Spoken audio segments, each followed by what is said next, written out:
భూకబ్జా కేసులో మాజీ ఎమ్మెల్యే బొల్లా బ్రహ్మనాయుడుకు 14 రోజుల రిమాండ్ విధించింది ఉప్పర్పల్లి కోర్టు. గండిపేటలోని 10 ఎకరాల ప్రభుత్వ భూమిని కబ్జా కేసులో నిన్న కాంచీపురంలో బ్రహ్మనాయుడిని అరెస్ట్ చేశారు పోలీసులు. అక్కడి నుంచి ట్రాన్సిట్ వారెంట్ పై హైదరాబాద్ కి తీసుకొచ్చారు. నార్సింగి పోలీస్ స్టేషన్ లో బ్రహ్మనాయుడు స్టేట్మెంట్ ని రికార్డ్ చేశారు.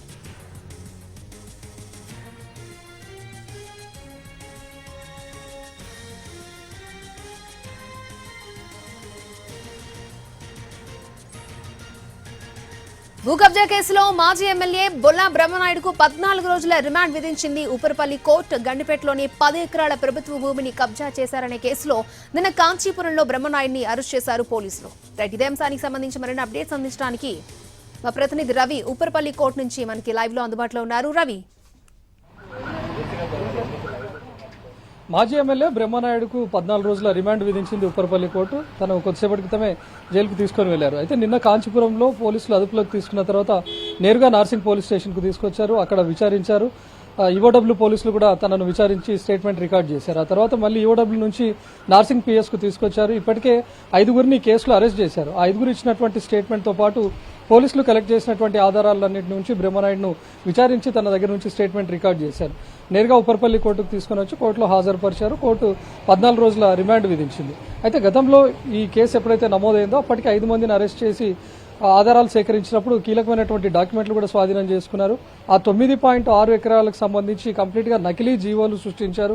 అందులో కలెక్టర్ మొదలుకొని హైడ్రా కమిషనర్ రంగనాథ్ సైన్ ను కూడా ఫోర్జరీ చేశారు. అంటే ఒక ప్రభుత్వ ల్యాండ్ ను వేరే వ్యక్తులకు, ప్రైవేట్ వ్యక్తులకు మార్చినప్పుడు ఎలాంటి డాక్యుమెంట్స్ అయితే అవసరమవుతాయి, ఒక స్టెప్ బై స్టెప్ తహసీల్దార్ నుంచి ఆర్డీఓకు, ఆర్డీఓ నుంచి కలెక్టర్కు, కలెక్టర్ నుంచి హైడ్రా క్లియరెన్స్ ఉంటే హైడ్రా కమిషనర్ ఏ విధంగా అప్రూవల్ చేస్తాడో అలాంటి అప్రూవల్స్ అన్ని కూడా ప్రతిదీ క్లియర్ గా ఉండే విధంగా నకిలీ డాక్యుమెంట్లను సృష్టించారు. అందులో కలెక్టర్ది కానీ, తహసీల్దార్ది కానీ, ఆర్డీఓది వీళ్ళ సంతకాలను కూడా ఫోర్జరీ చేశారు. ఫోర్జరీ చేయడానికి ఒక 3 బుక్లను ఉపయోగించి వాళ్ళ సంతకాలను కూడా వీళ్ళు ప్రాక్టీస్ చేశారు. సో వాటికి సంబంధించినటువంటి ఆ బుక్లను కూడా స్వాధీనం చేసుకున్నారు. అంటే వీళ్ళు చాలా పక్కాగా వాటన్నిటిని నకిలీగా మార్చారు, ఫేక్ క్రియేట్ చేశారని. వాటికి సంబంధించి ఉపయోగించిన స్టాంప్స్ ను కూడా స్వాధీనం చేసుకున్నారు. ఇందులో రాధాకృష్ణ అనే వ్యక్తి చాలా కీలకంగా ఉన్నాడు.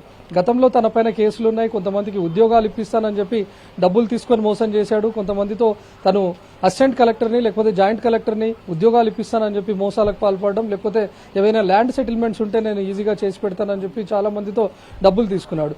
కొన్ని కేసుల్లో తను అరెస్ట్ అయ్యి జైలుకు కూడా వెళ్ళొచ్చాడు. అయితే బ్రహ్మనాయుడుకు రాధాకృష్ణ సహకరించాడు. బ్రహ్మనాయుడు డైరెక్షన్ లోనే రాధాకృష్ణ ఈ ఫేక్ డాక్యుమెంట్లన్నీ కూడా క్రియేట్ చేశాడు అనేది బ్రహ్మనాయుడు పైన ఉన్నటువంటి ఆరోపణ.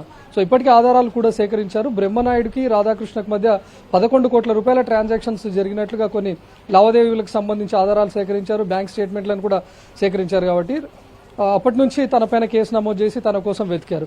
వినుకొండకు వెళ్లి బ్రహ్మనాయుడు కోసం వెతికినప్పుడు తను పరారీలో ఉన్నాడు. ప్రెస్ కాన్ఫరెన్స్ జరిగినప్పుడు కూడా అదే విషయాన్ని చెప్పారు. బ్రహ్మనాయుడు కోసం మేము వెతుకుతున్నాం, తను పరారీలో ఉన్నాడని.